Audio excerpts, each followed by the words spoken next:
وما تشهده من مشاركة لافتة من الناخبين ذوي الهمم.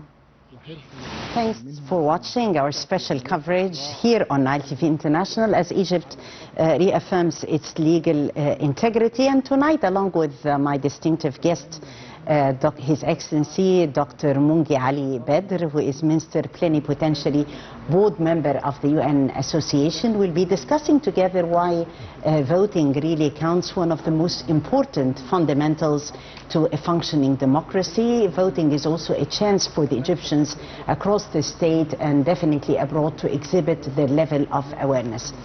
Dr. Mongy, thank you so much for coming to us on a very special day as we follow, and we have followed recently in the press conference live proceedings on election day. Good evening for you and your viewers, and it's my honor to be with you again, Dr. Tagreed. And in the meantime, it's a day which we should celebrate all together for democracy. And let me say that the decision and instructions from His Excellency Mr. President and the NAA about repeating election in some district, in fact, it's not a technical side. We can say it's strategic decision. Let us take a look at the proceedings and how it happened, and then we'll follow up with the decisions with our correspondent at the National Election Authority, Basma Taha. Basma, would you tell us more about the developments as they unfold on the voting process? Basma, to you. Yes, Tagreed, as you said, I'm now at the National Election Authority as a press conference was just held, and Councillor Bendari, the Executive Director of the National Election Authority, has said that so far concerning the rerun of the parliamentary elections 2025, the first phase, there are 53 complaints received concerning not helping the citizens to cast the votes, and also concerning the large crowds in front of the voting stations. He also said that the number of complaints from males is 51 and from females is 2, and he also said that there are 13 complaints from different parties, and all these complaints were dealt with, and also there is direct contact, as we witnessed together via the press conference, with the different judges in the different governorates where the voting process is taking place, and they all said that the minor problems that occurred did not hinder the voting process so far, as everything was well organized and going smoothly. The National Election Authority is offering different facilities for the elderly and to people with special needs, and the main message from the National Election Authority and from Councillor Bendari is for the citizens to go and to cast their votes, saying that it is a national duty for each and every citizen, and also there also coordination between the NEA and the Ministry of Interior, and also the different governorates via the control room here and at the NEA, in order to follow up the latest developments so far concerning the voting process. Also, as we know, the voting is held under full judicial supervision, and Councillor Bendari said that tomorrow also at 11 a.m. there will be another press conference in order to update us on the latest developments concerning the voting process in the second day of the 2025 parliamentary elections. Updating us on the developments of the voting process as they unfold. Back to Your Excellency, Dr. Mongy. As Basma has further outlined, we've seen different segments of the Egyptian citizens participating today in the voting process, and definitely this adds credibility to the whole story. Yes, you're right. For the second stage, we should avoid what happened in first stage. This is what happened exactly, that NAA and Ministry of Interior, Ministry of Development, and all element of Egyptian society should be together to avoid any weak points from first stage. And fortunately, this is what happened exactly, that we can say that rate of transparency on the second stage was very high. Number two, as I mentioned, that the repeating of election in some district, it's not a technical point, but it's a strategic decision to protect legitimacy and legality, strengthen institution, and reassure for the Egyptian citizen and the international partner this turn and challenge that we should turn or change challenge to opportunity for greater political and economic stability. So there is many dimensions of this election. It's not only for the citizen or for political parties. It's for for Egyptian citizen, for policy, strategy, economic, investment, and even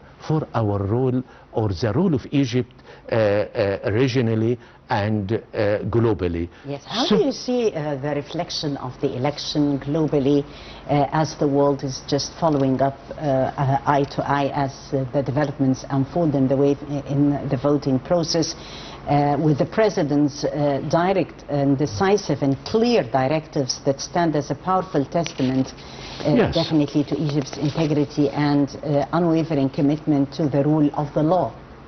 By the way, election, it's one of the elements to have transparency and also to build a nation which can challenge globally and internationally. This number one. Number two, the society should be matured enough to understand the role of House of Representatives in our life. Number three, we mentioned many times before in this challenge that we are moving from classic situation or classic society and the economy to very competitive society, very competitive economic element. So would you think that with what happened in first stage, it's not matching at all with our dreams to have a new republic, to have a new culture for our society? So His Excellency, Mr. President, when he instructed to that National Election Authority to check all the appeals, and the government is ready to repeat again the election partially or completely. This gave again hope to the people, to the normal people here in Egypt, that there is somebody, the president, who follow everything, even the election, and he has the feeling of what happened in Egyptian streets and what the people are needed. So he instructed for NAA to have a decision and to repeat election in some districts. This number one. Number two, for the administrative Supreme Court, instructions what? To respect the rules, and we should implement this. And this is fortunately what happened, that NAA admitted and it mentioned that we should respect that Supreme Court.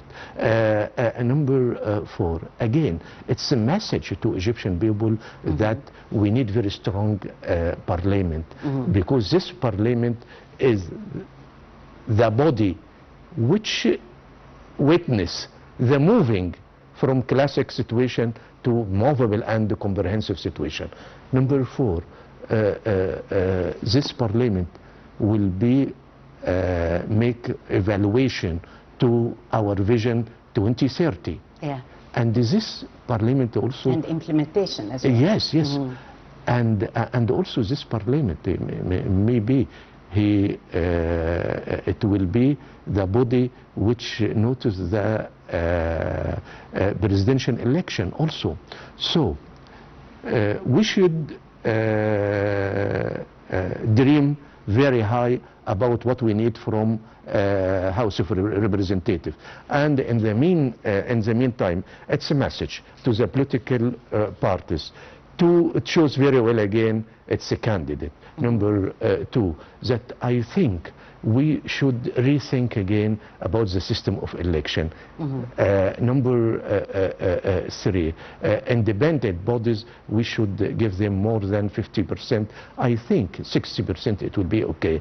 The last point, that NAA and the government itself, it should make evaluation to the activities of political parties, and we should choose the most active parties to be represented in the parliament.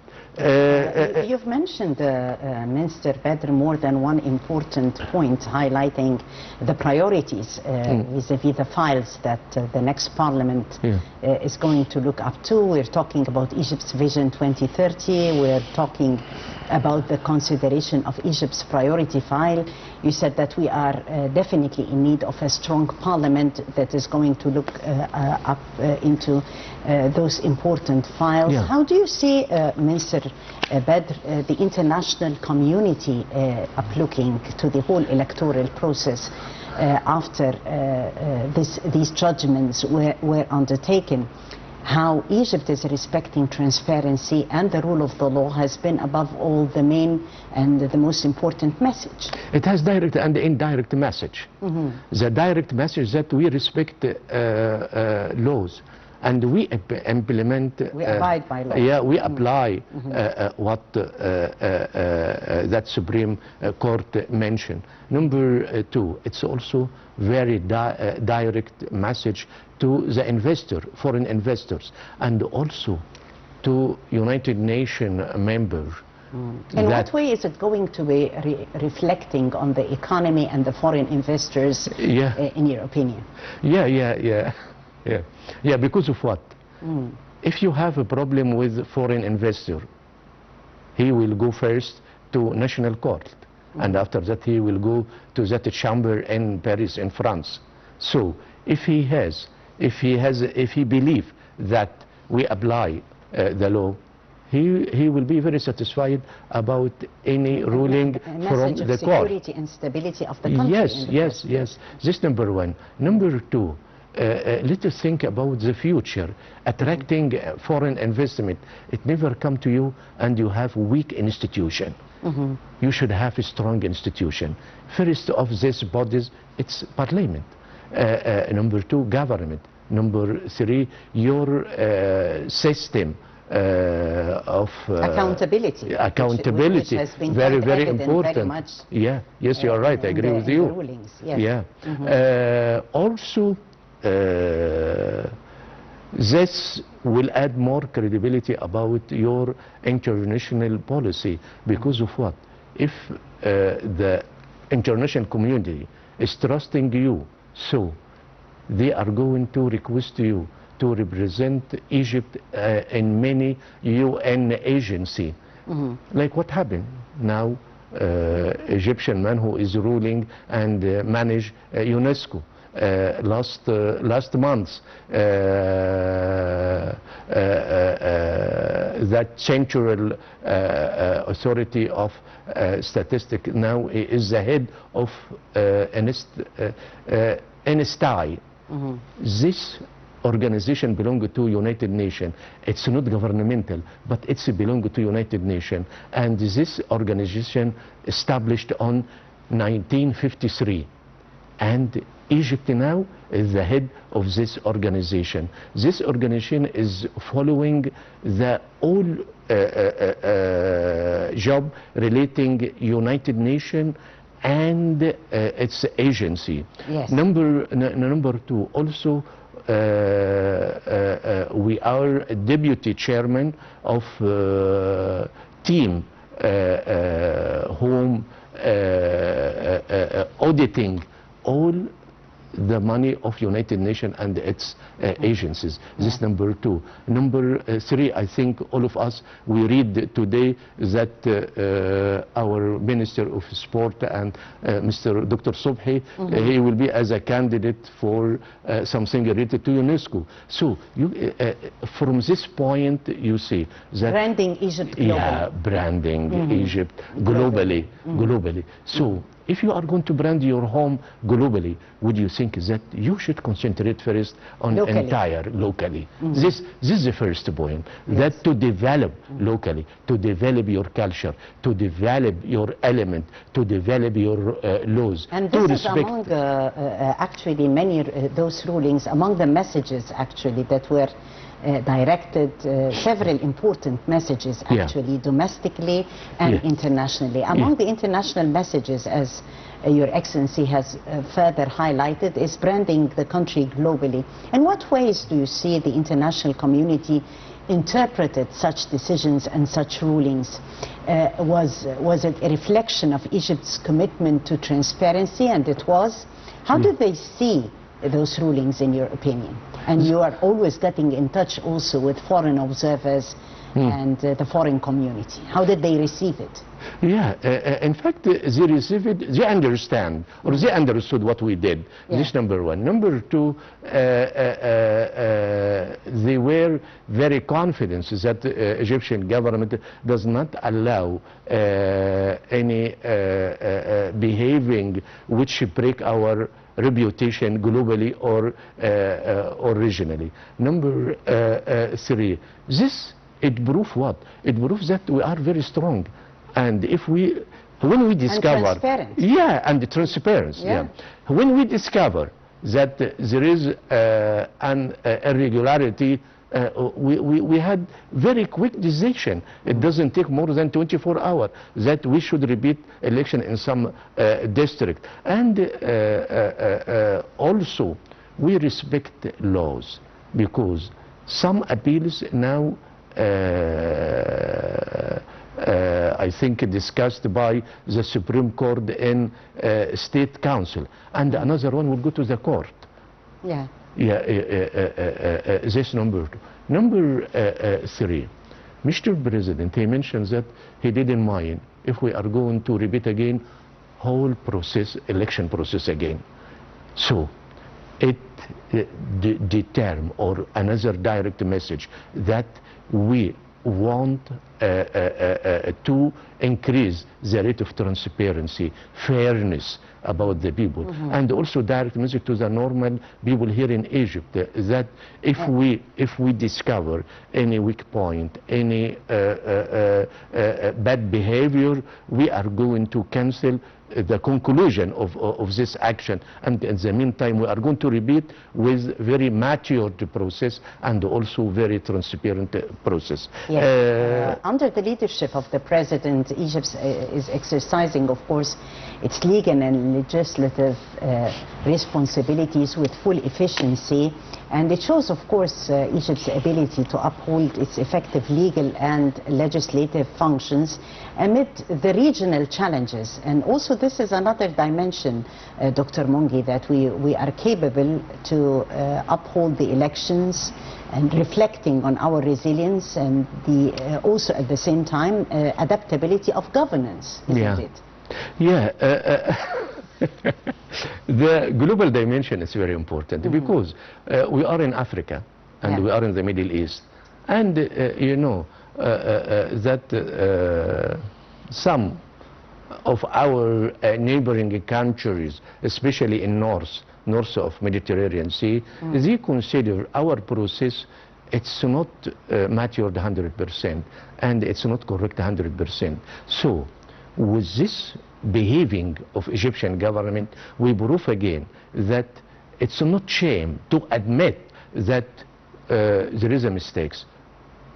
So we repeat again to correct ourselves, and we don't need anybody, or we don't need outsider to come to us and to give us advice or instructions that there is something not correct happen in some district and we should repeat the election again. No, from ourselves. We repeat the election and we admit that there is some bad behavior, and for the second stage we prove that I don't want to mention 100%. I mentioned at least 90% of the second stage. It was very smooth, very fair, and very transparent. Yes, Dr. Badr, you've stated that we are before a historic parliament, and this parliament is going to tackle more than one important priority file. How do you see the priority files and challenges before the next parliament, Dr. Badr? Yeah, very sensitive point and very strong at the same time. Yani, let me say, number one, the economic, it will be economics. It will be our first priority. That's number one. Yes. Number two, to continue our policy, even it's a political or economic policy, to continue as it is. We don't want it to interact in aggression here or there or any place. We would like to keep Egypt as a country home looking for sustainable economic development, and also to look for mobilizing our national resources for development, and in the meantime to look for peace, not only in Egypt but also for our neighbor.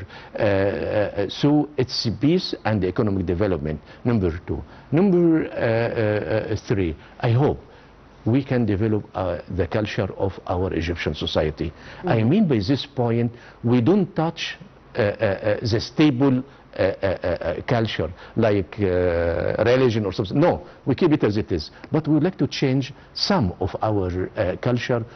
For what? Number one, to understand how to welcome with the tourist, because we open our that Grand National Museum, and we are expecting to have more than 30 million tourists. We are really happy that the hotels in Egypt are full before even we are celebrating New Year and Christmas. So this is also a great outcome that we are, God bless. Alhamdulillah. Alhamdulillah. Number two, we should learn our people, even elite or normal people, that we should welcome the investors. Even this investor, if it's national or Arab or foreigner. Because of what? Now in Egypt we select the investment, foreign investment, and we don't accept any foreign investors. We put rules and we put condition to accept foreign investment. One of this condition that the foreign investment should develop our natural resources, and in the meantime to develop the skills of our technicians, engineers, even normal workers. Yes, so it's a matter of maximization of our resources. It should be like that. Number three, that foreign investment should add or should have high value added, because like IT, AI, engineering industries, chemical industries, and also green hydrogen and green ammonia, all these industries with high value added. So this is one of the conditions to attract foreign investment. Another information I would like to shed more light about it. Last year, 24, all Africa attract around 96, or to be easy for our viewer to mention, $100 billion. Egypt attract how much? Around $47 billion. It's almost 50%, one country, it's Egypt, attract foreign investment, about 50% from the total foreign investment for whole Africa. So this proves to us that we are on the right track. So all institutions should be in the same level of our challenge. and also to maximize the using of our resources, and also to choose the most suitable opportunities for Egypt. And there is another challenge. This challenge, we should call that our society is a teenage society. 65% is a teenage. So how we can offer new opportunities for work for them. Number two, how we can put our teenage on the same track to compete other teenage from China, India or Europe in which field? In IT and AI, because this is the fashion of the future. If you don't have the ability and the experience of IT and the AI, unfortunately, you shall be out of the future. Definitely, this is the future, and this is the treasure that we are investing in, namely Egypt's youth. And the youth actually today has been also in a great turnout participating in the elections. Since we are talking the youth, we have an Egyptian youth who are aware of the importance of sharing in the electoral process, because this is the country's future. How do you see the different segments of the society participating today with a significant turnout? It definitely gives many messages, like confidence in the electoral process, and also in their own consideration, also the importance of the legislative representation, isn't it? Yeah, in fact, let me divide the voters for many segments. Number one, our Egyptian, our Egyptian outside Egypt, and in fact, they were very keen to express their opinion about whom they are going to choose in House of Representatives. And you can notice that a lot of Egyptian people, they went to our embassies and the consulate to vote in the second stage. Number two, for the elite and educated people, in fact, they choose the educated and experienced candidate. For the normal people, it's our challenge, in fact, because frankly speaking, that money played a role, and this is our challenge to try to educate these people and to inform them that if you go to vote, you are going to vote for the future of you, the future of your children, the future of your family. On this optimistic note, I thank you so much, Your Excellency Dr. Mongy Badr, Minister Plenipotentiary. Since we're talking about the optimism, and the optimism in Egypt's future is definitely depending on the youth. Not only the youth, but all the segments of the society, women, youth, the elderly, all are participating today in a very civilized scene, the electoral process. We'll continue, Dr. Mongy, to follow up on the electoral process through the eyes of our correspondents. Thank you so much, Minister, for being with us today. Thank you. Thank you for you. And I thank you, dear viewers, for joining us. That was our special coverage here on the electoral process here on Nile TV International. And we brought you events as they did unfold through the eyes of our correspondents throughout the day. I'm Taghreed Hussein. Many thanks for watching.